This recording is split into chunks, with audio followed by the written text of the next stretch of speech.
आज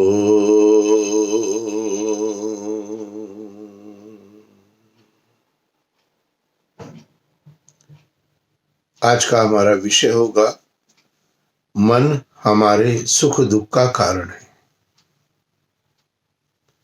जैसे मैंने कल के वीडियो में बताया था कि मन एवं मनुष्यानाम कारणम बंध मोक्षयो, मन ही मनुष्य के बंधन यानी दुख और मुक्ति का कारण है। अब उपासना हम करेंगे ईश्वर की, मन की एकाग्रता करेंगे तो सुख की प्राप्ति होगी। ये मैंने कल के वीडियो में आपको बताया कि मन क्या है और मन को किस प्रकार से सही रास्ते पर हमें लेके जाना है। वह उपासना का एक माध्यम है और उसको कैसे प्राप्त करना है ये मैंने कल आपको प्राप्त कराया था। आज हम थोड़ा दुख की भी बात करेंगे, क्योंकि प्रत्येक के जीवन में दुख और कष्ट आते रहते हैं और जो उसका कारण भी वेद शास्त्रों में बताया गया कि मन ही हमारे दुख का कारण है।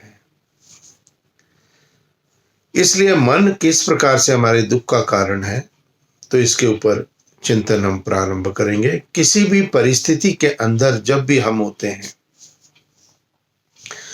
उस परिस्थिति का, उस वातावरण का, उन शब्दों का प्रभाव हमारी आत्मा के ऊपर पड़ता है। किसी ने कुछ कहा, किसी ने कुछ किया या सामने कुछ प्रत्यक्ष दिखाई दिया, तो उसका जो भास है, आभास है, वो हमारी आत्मा पर पड़ता है।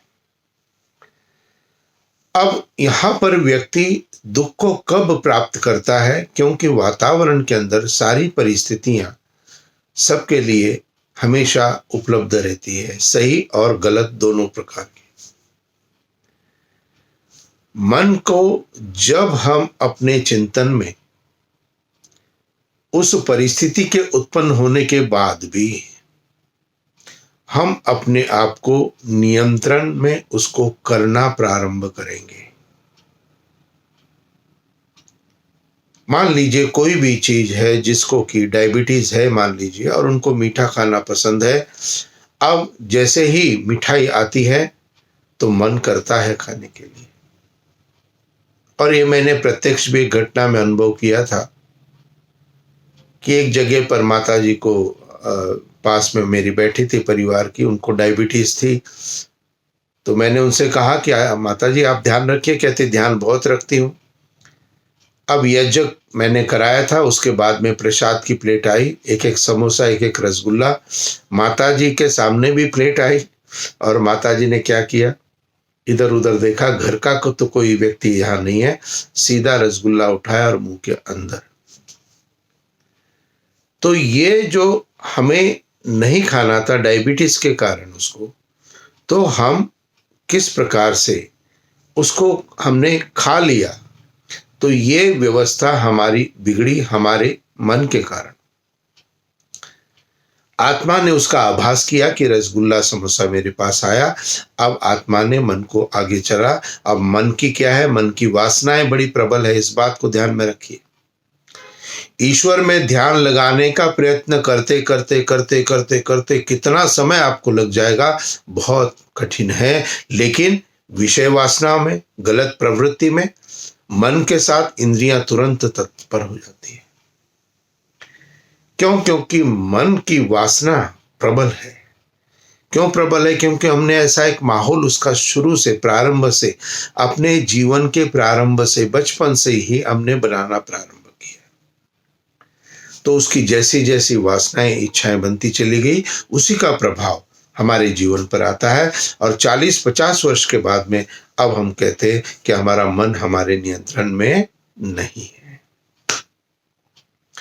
अब दुख के कारण की प्राप्ति के लिए क्या करना है कि दुख हमें नहीं प्राप्त हो, तो हमें अपने आप को कंट्रोल करना है। मन चाहेगा कि रसगुल्ला खाएं, मिठाई खाएं, लेकिन डायबिटीज है इसलिए नहीं खाना है, लेकिन मन चाह रहा है।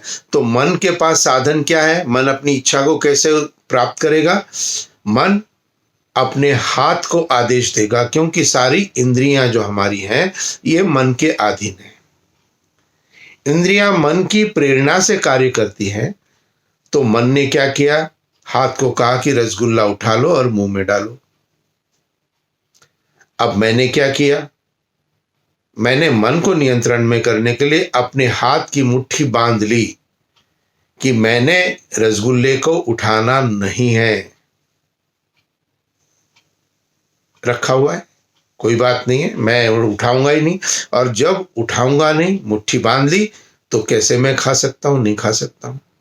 तो हमारा मन को जो दुख प्राप्त होने वाला था, उस दुख की प्राप्ति से हम बच गए। कैसे? हमने अपनी इंद्रियों को वश में किया, लेकिन मन तो चाह रहा था, लेकिन इंद्रियों को भी हमने कंट्रोल कर लिया, तो हम उस तरफ प्रवृत्त नहीं हुए। वाणी भी हमारी एक इंद्रिय है। दुख की प्राप्ति का अधिकतर कारण वाणी है। वाणी के द्वारा हम अधिकतर दुख प्राप्त करते हैं।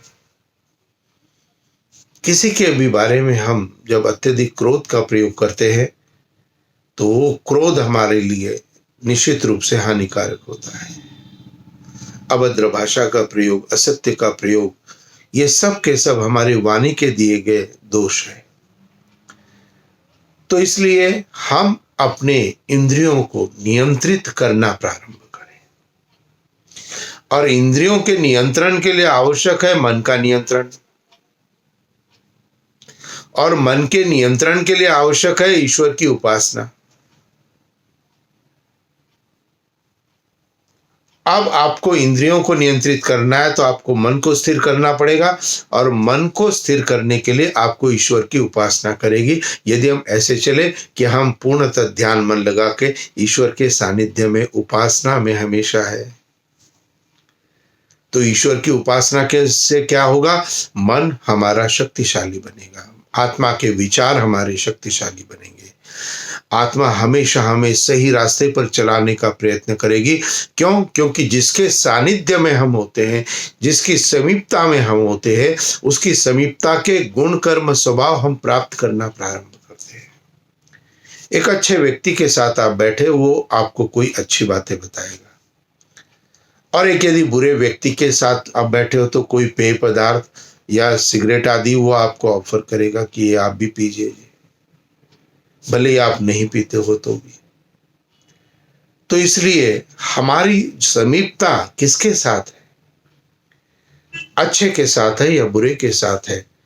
लेकिन व्यक्तिगत रूप से जब हम अपनी आप की व्यवस्था के अंतर्गत हम परमात्मा की उपासना को प्रारंभ करते हैं, तो ईश्वर के द्वारा प्रदत्त हमारे कर्म फल के दुख जो हमें प्राप्त हो रहे हैं, उन दुखों से हम बच जाते हैं। कैसे बचते हैं? क्योंकि आत्मा हमारी बलवान हो गई। यह आत्मदा बलदा यस्य विश्व उपासते। उस ईश्वर ने क्या किया? आपकी आत्मा को बलवान बना दिया। अब जो दुख प्राप्त होना है कर्म फल सिद्धांत से, उस दुख को मेरी आत्मा बलवान होने के कारण, ईश्वर की उपासना के कारण इतनी अधिक शक्तिशाली हो गई कि वो भयंकर से भयंकर दुखों से भी नहीं घबराती है। यदि हमारे अंदर भयंकर से भयंकर या कोई भी दुख प्राप्त होता है हमें, यदि हमारे अंदर महसूस हम करते हैं, तो इसका अर्थ है हमारी आत्मा कमजोर है। और आत्मा कमजोर क्यों है? क्योंकि ईश्वर की उपासना हम नहीं कर रहे।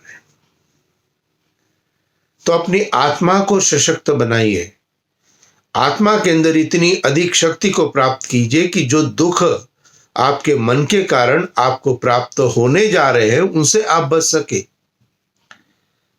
और मन के द्वारा जो आपने पहले गलत कर्म किए, उसका दुख का जो फल आपको प्राप्त होगा, उसको आप सहन कर सके। तो ईश्वर से अपनी आत्मा को जोड़िए। कब? केवल ध्यान प्रार्थना के समय नहीं, हर पल हर समय। तो ईश्वर का हम किस प्रकार से ध्यान और मन हर समय हम करना प्रारंभ करें, इसके ऊपर मैं कल अपना चिंतन प्रारंभ दूंगा आपको, कि मन की एकाग्रता के साथ ईश्वर की समीपता को प्राप्त करने के लिए। लेकिन वो ईश्वर की समीपता हमें किस समय प्राप्त करनी है, कैसे प्राप्त करनी है, कब प्राप्त करनी है, कैसे हमारा व्यक्तित्व होना चाहिए, इसके ऊपर मैं अपने कल के वीडियो में बताऊंगा। आपसे आग्रह है कि यदि आपने मेरे चैनल को सब्सक्राइब कर लिया है तो आप अपने परिवार के अन्य सदस्यों के मोबाइल में भी मेरे चैनल को सब्सक्राइब कर दीजिए। अपने जितने भी पहचान वाले हैं उनको भी आप आग्रह करें। आपके लिए ईश्वर से प्रार्थना करता हूँ। ओम शांति। ओम